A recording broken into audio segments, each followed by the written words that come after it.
So, good day, sir. Good day, classmate. So, our group is assigned to report the chapter 13, which is Ethics on Power and Leadership. And this chapter have four parts, wherein each part is respectively distributed to each member of the group. And I am the first one who will tackle or report the first part, wherein the ethics as power. As you can see, we have here two words, which is the power and leadership, and each one of them have their own definition. So we're going to tackle them. So first, we have power. So power is simply defined as the ability or potential of an individual to influence others and control their action. So, nanong kita kung ano ibig sabihin power, diba? So, let's say, house organization, may daw sa nga tao which is nakakita siya compared to ano ba nga member ng organization. So, may diha right or may diha power nga control on interaction kay tungod nga nakakita siya. So, kagap niya influensyahan it remaining member han organization. Pero kung gagamiton niya nga power is in ethical way, kung ano man it kuan intention or the goal on niya organization is magiging successful. Kitungod nga each member of the organization will be unite. Magkakaaro siya, and then magboboroblig hira. So the second one naman is then leadership. So leadership is an ability of an individual or a group of individuals to influence and guide followers or other members of the organization. So compared to power naman, bagan same laheran definition. Kay tungod leadership gihap is like sagat nga organization once nga it usa nga tawo o usa nga member organization is nagtataglahi at good leadership, kaya niya influensyahan it remaining members of the organization. Kay tungod nga mopat iya pamumuno, mopat ni papakita tiya ay mga nasasakupan, itakbot era organization is magiging mapagihap. Kung bagan same inherent power, which is kung anot man it goal or kano man it dream it era organization is magiging successful gihap. Kung ini nga power nga ini nga leadership is gamiton in ethical way, surely itira kahantungan or an kagagawsan itira pamumuno usang organization is magiging successful, magiging maupay. I hope makuha ninyo an idea an power ng leadership in terms of ethics or in ethical way. Thank you. Framework for ethical decision making. There are 5 approaches that form the basis of ethical standards which assist in determining what is ethical. At decision-making level, there is a need to have a guide or framework to assist individuals, organizations, and communities make decisions ethically. It is important to explore all reasonable alternatives prior to making decisions. It is important to have a method for decision-making which, when practiced regularly, becomes so familiar that it is possible to work through it automatically. The following framework for ethical decision-making has been found useful in exploring ethical dilemmas and identifying ethical courses of action. First, recognize an ethical issue. For recognizing ethical issue, it is advised that you follow a stepwise approach in your decision-making process. Identify the problem and who is involved. Consider the relevant facts, laws, and principles. Here are some questions in recognizing unethical issues. Is there something wrong at personal, interpersonal, or social level? Could the situation under consideration be harmful to the concerned people or community? Does the issue go beyond legal and institutional concerns? What are effects on people's dignity, rights, and aspiration for a better life? Second, get the fact. Get the facts to understand something correctly. You need to get the fact straight. In order to get the facts, ask the following question. What are the relevant facts of the case? What facts are not known? Which individuals and groups have important stakes in the outcome? Do some have a greater stakes because they have a special need or because one has special obligations to them? What are the options for acting? Have all relevant persons and groups been consulted? Number 3. Evaluate alternative actions.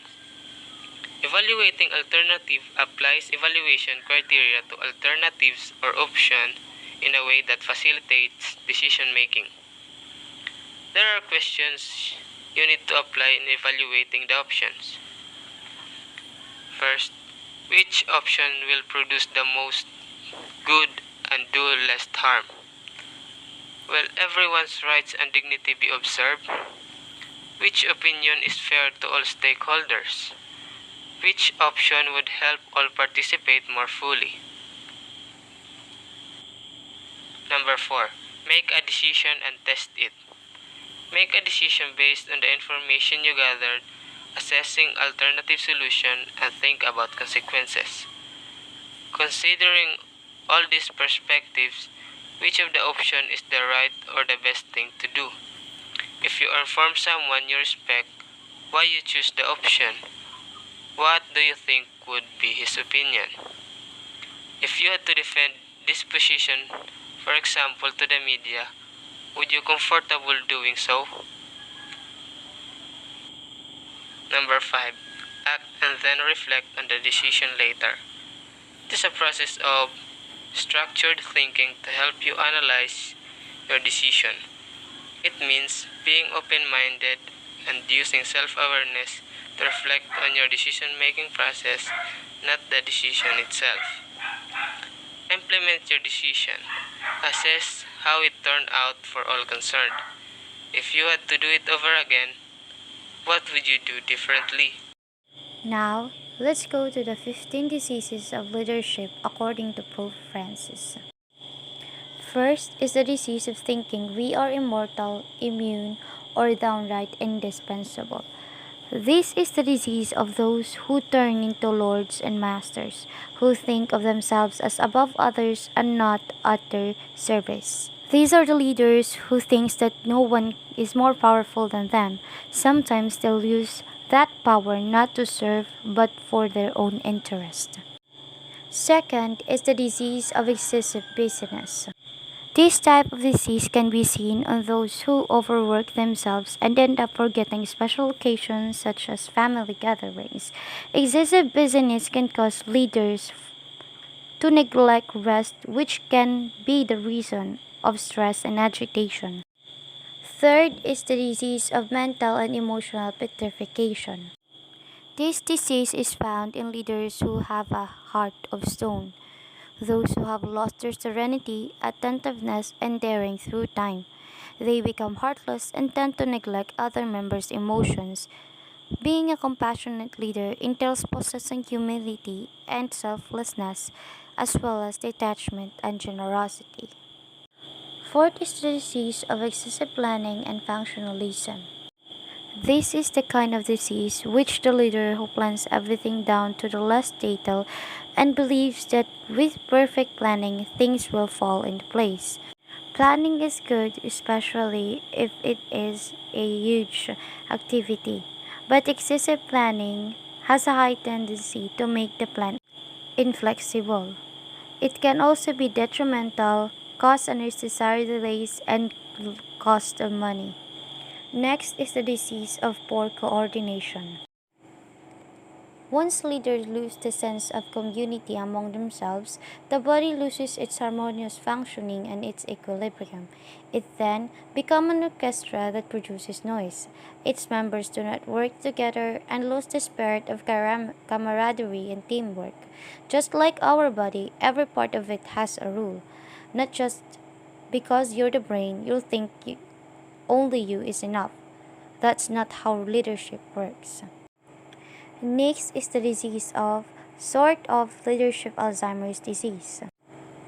This kind of disease consists in losing the memory of those who nurtured, mentored, and supported us in our own journeys.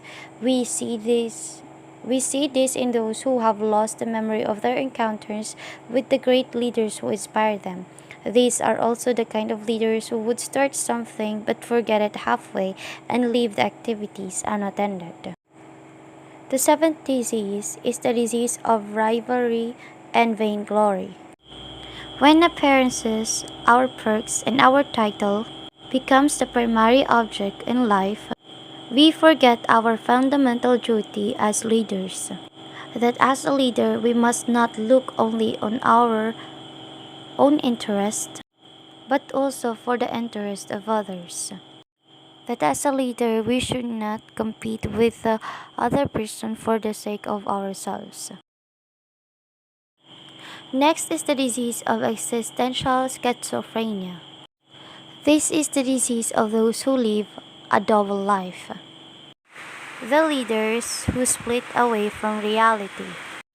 It is a disease which often strikes those who are no longer directly in touch with the customers and ordinary employees and restrict themselves to bureaucratic matters, thus losing contact with reality with concrete people. Next is the disease of gossiping, grumbling, and backbiting. This is the disease where the leader who tends to talk about unnecessary things and gossiping about others that does not concern them. These are the leaders who are negative and tend to say their concerns when the person is not around. Tenth is the disease of idolizing superiors. These are the leaders who tend to be with those people that will benefit them. They tend to court their superiors and gain favor to them. They are the persons who are small minded, unhappy, and inspired by their own lethal selfishness. Next is the disease of indifference to others. This is where each leader thinks only of himself or herself and loses the sincerity and warmth of human relationship. When out of jealousy or deceit, you take joy in seeing others fall instead of helping them and encouraging them. The 12th disease of leadership, according to Pope Francis, is the downcast face. You see this disease in those gloom and there are persons who think that to be serious you have to put a face of melancholy and severity. These are the leaders who forgets to be optimistic about other things. Next is the disease of hoarding. These are the leaders who collects and collects. This happens when a leader tries to fill an existential void in her heart by accumulating material goods, not out of need, but in order to feel secure. These are the leaders who think that their worth depends only on what the material things they achieve rather than what they learn or help from others.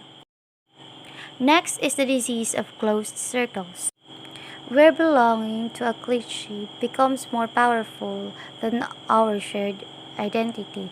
This disease too always begins with good intentions, but with the passing of time it enslaves members and becomes a cancer which threatens the harmony of the organization and causes immense evil, especially to those we treat as outsiders.